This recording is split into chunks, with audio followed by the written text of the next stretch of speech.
Good evening, everyone. Welcome back to the channel. Tonight's story is based on chilling reports whispered among forest rangers and seasoned hikers, a tale that locals swear is true. Deep in the remote highland forests of Southeast Asia, where the trees twist like watchful sentinels and the air hangs unnaturally still, strange things begin to happen. Compasses spin uselessly, footsteps echo even when you stop walking, and sometimes a voice calls your name from somewhere just ahead. What follows is not just a ghost story, but a survival warning. Those who follow the voice are said to walk in circles until they collapse, vanishing without a trace. So whatever you do, never answer when the forest calls your name. Stay tuned, because in the next few minutes, I'll take you deep into the jungle's heart and reveal what happens to those who break that rule. Don't forget to subscribe. You'll want to hear how this story ends. The forest was alive with ordinary sound that morning. Birds trilled from the canopy, their calls bouncing back and forth like gossip. Somewhere above, sunlight cut through gaps in the leaves, catching on swirling dust motes as if the forest were breathing. This was not a cursed place yet. It was just another warm noon in the countryside. Our story begins with 3 villagers, each carrying a machete slung casually against their hip. They were neighbors, friends since childhood, and they moved through the undergrowth like they had done hundreds of times before. Their feet landed soft, careful, but without fear. People who belonged here. Then there was the outsider, a traveller with a small satchel and an eager look on their face. Unlike the villagers, the traveller paused often to take in the scenery, touching the bark of old trees, stooping to inspect flowers. Their curiosity was childlike, even charming, though it made them fall behind now and then. The purpose of the trip was simple: collecting herbs and roots for a sick relative back in the village. There was no sense of urgency beyond the practical task of filling their baskets. The machetes clicked rhythmically as they cleared vines and brambles, and someone cracked a joke about who would find the first rare leaf. Laughter rose and fell like any small group of friends at work. The forest at this moment felt safe. Sunlight poured through gaps in the canopy. The air was humid, but not oppressive. Cicadas screamed in the background, a soundtrack of summer. One villager whistled tunelessly, and the sound carried into the distance. Every now and then, they stopped to wipe sweat from their brow and sip water from bamboo tubes. The group kept a relaxed pace, chatting about village news, upcoming festivals, even gossip about who was secretly seeing whom. The traveller listened, smiling at jokes even when they only half understood them. There was no hint that anything strange was about to happen, no shadow moving where it shouldn't. This chapter is calm, relatable. It makes the audience think, this could happen to me. A normal errand on a normal day, machetes swinging, sun overhead, laughter echoing between the trunks.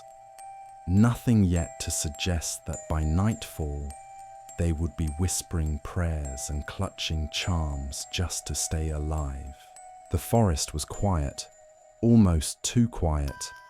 The group walked single file along the narrow path, their boots crunching softly over leaves. At first, it seemed like a normal afternoon. Warm air, filtered sunlight, but then a sound rose out of nowhere.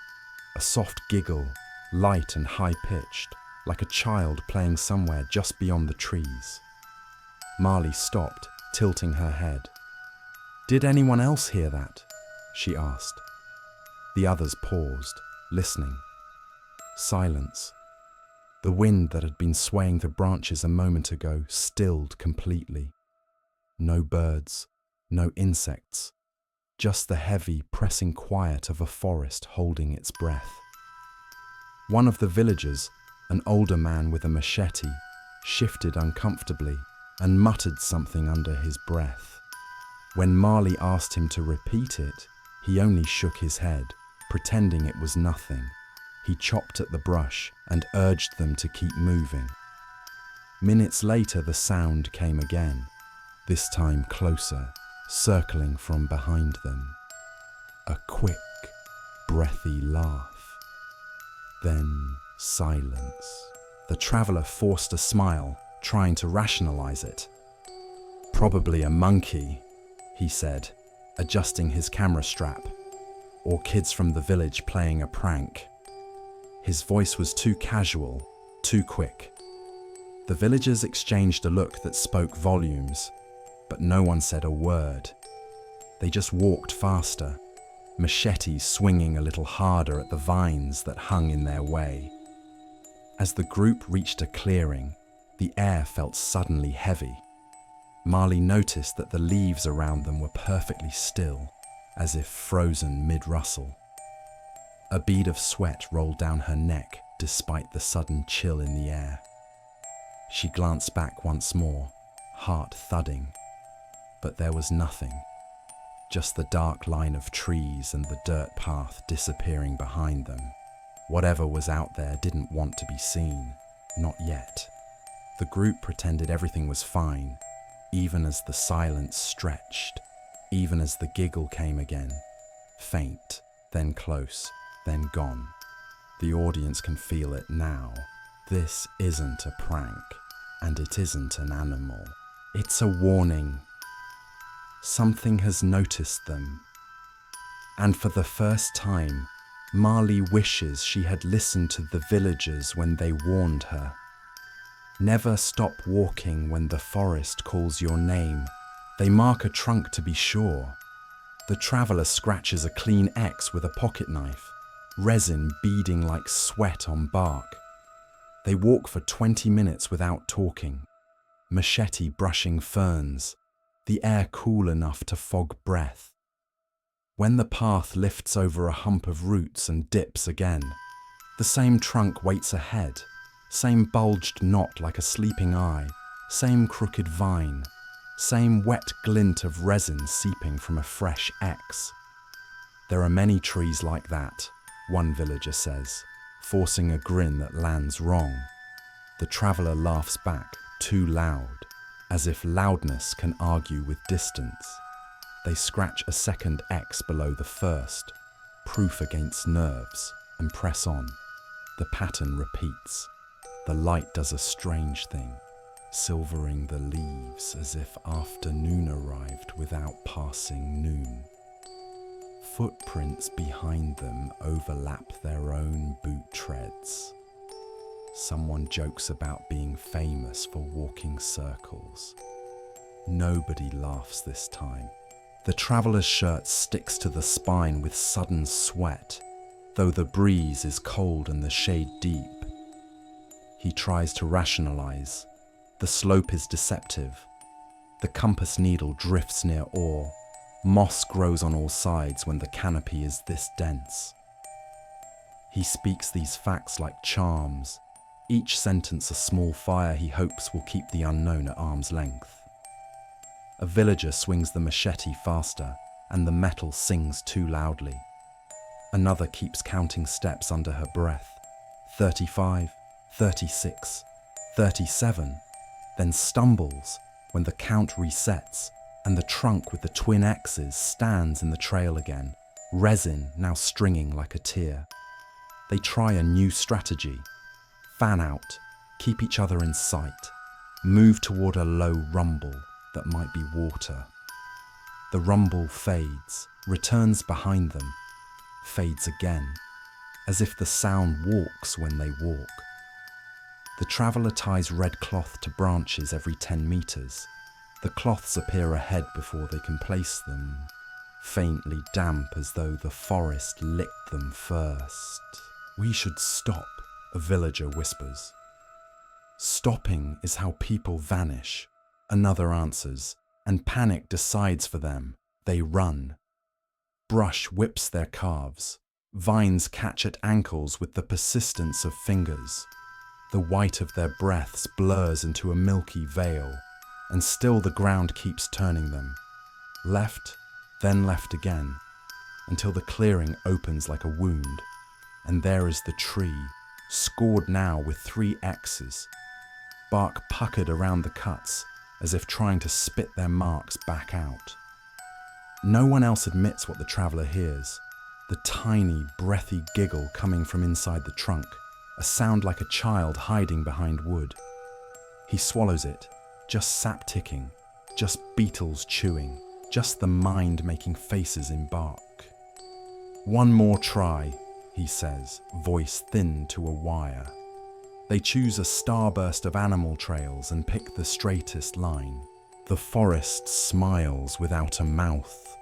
The air tightens like a knot, and step by step the suspense ratchets until even their silence feels loud, until the 4th X waits on the waiting tree, and believing becomes the last luxury they cannot afford. The forest had been eerily quiet for hours, but when the first voice came, it was unmistakable. "Dao!" It wasn't just a whisper. It was her father's voice, soft and coaxing, calling her from somewhere beyond the tree line. The others froze.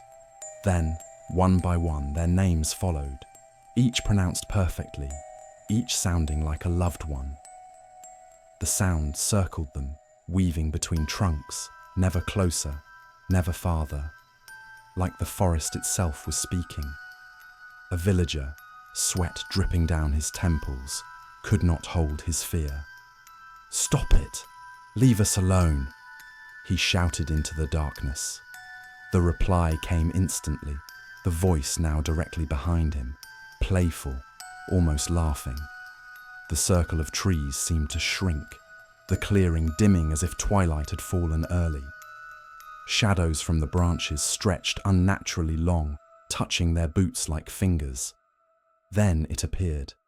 First, just a shimmer between the trees, like heat haze. Then shapes, elongated, bent wrong, crawling low. Dozens of them.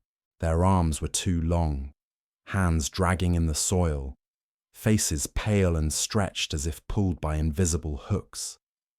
Eyes glowed wet and hungry, mouths open but silent, save for the rustling breath that rose and fell together.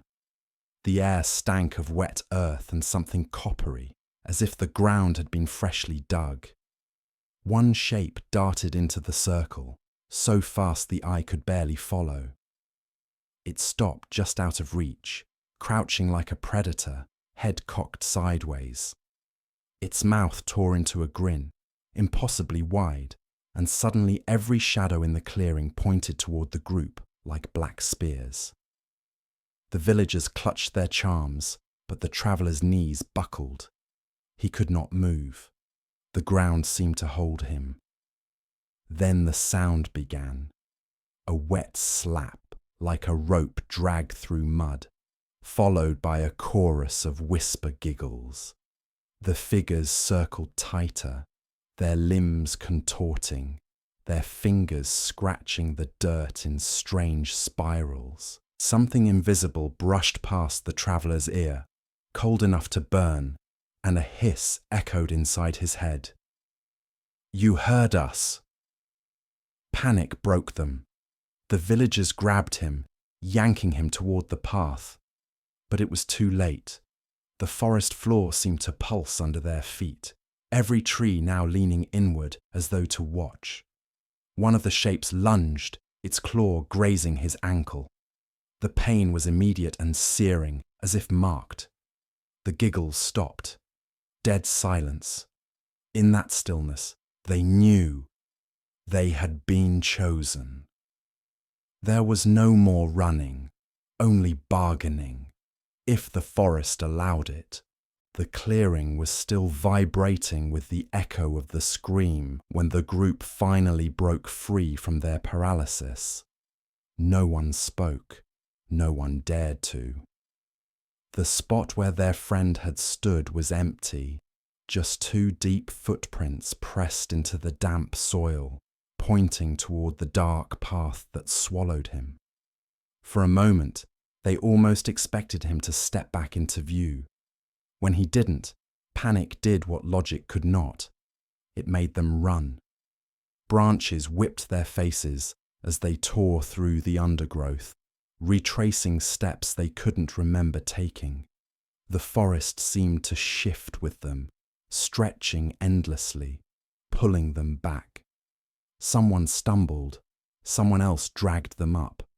Their breath came ragged, harsh in the humid air, but they didn't stop. Not until the crooked shrine came into view again, a place they had been trying to avoid since the first day. It stood waiting like a witness, carved eyes following them as they collapsed before it. With shaking hands, they emptied pockets, bags, anything that could be given. Coins, cigarettes, food, even the necklace taken from the missing man. The air was so quiet it hurt their ears. One of them whispered a plea, half remembered from childhood prayers, begging the forest to let them go. Somewhere far off, they heard a giggle, thin and strange. But this time, it was moving away. They did not walk back. They fled.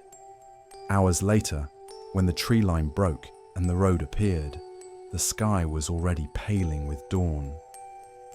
The relief made some of them laugh and cry at the same time, but none of them turned back. None of them dared to check if there were still 5 shadows or only 4.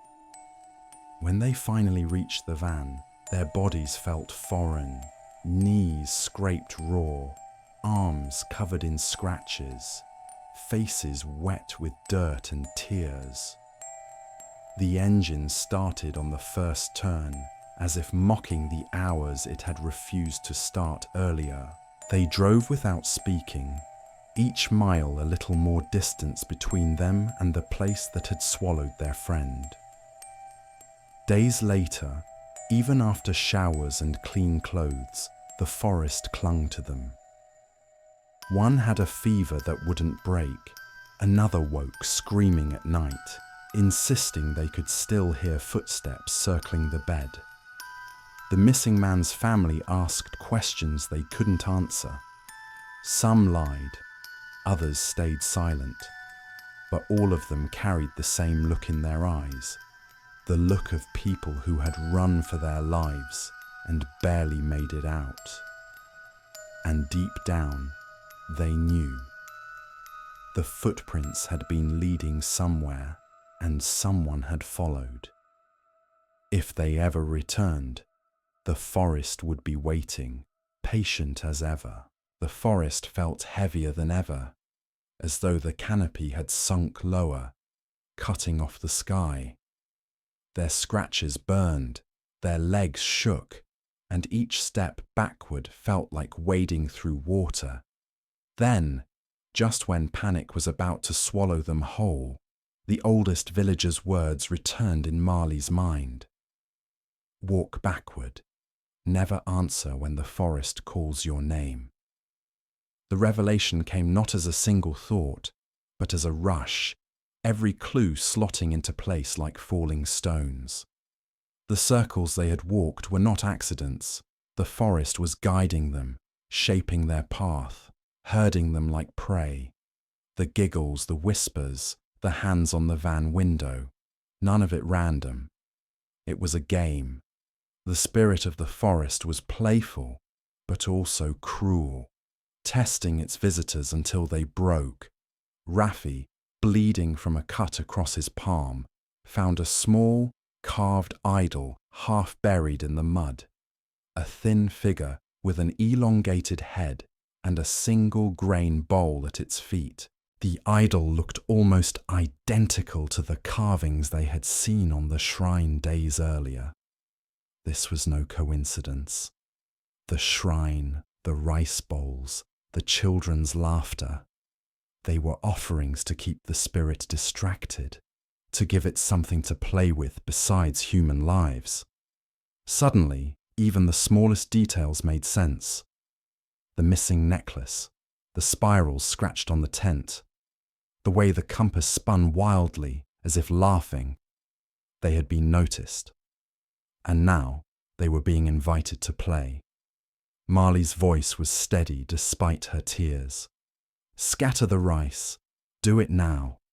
One by one, they emptied their pockets of what little they had left. Rice grains, sweets, coins, scattering them across the path behind them. The sound of giggles faded, then stilled completely, as if dozens of unseen faces had turned away. Step by step, they walked backward, their feet sliding, their breaths shallow. The forest thinned.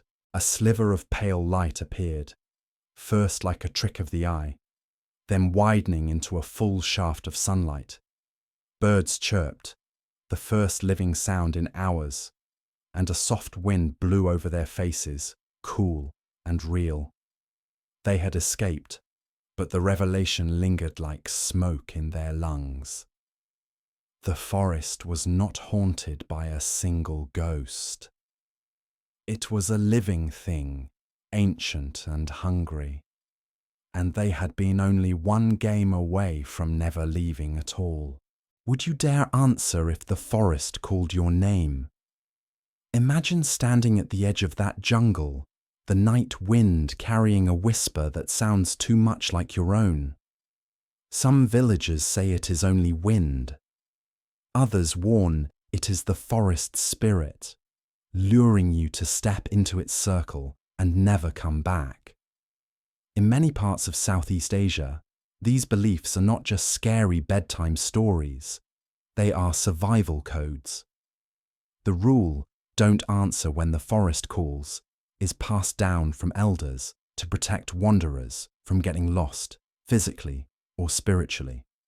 The idea is that once you give the forest your voice, it knows you, and it can keep you. Silence, in this belief, is not fear. It is protection. Even now, locals still report hearing their names whispered on windless nights. Some claim footprints appear in the dirt outside their homes, circling as though something waited for a response. What do you think? Would you stay silent or call back? Share your thoughts in the comments and subscribe so you don't miss the next story about haunted forests, forgotten spirits, and survival rules that may just save your life.